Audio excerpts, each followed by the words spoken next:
to cover an important technical issue that we've seen asked on Facebook groups and on internet forums.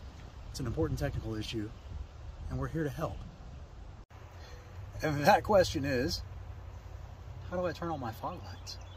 They're going to show us how we activate our fog lights on a 2017 to 2018 Jeep Wrangler JK.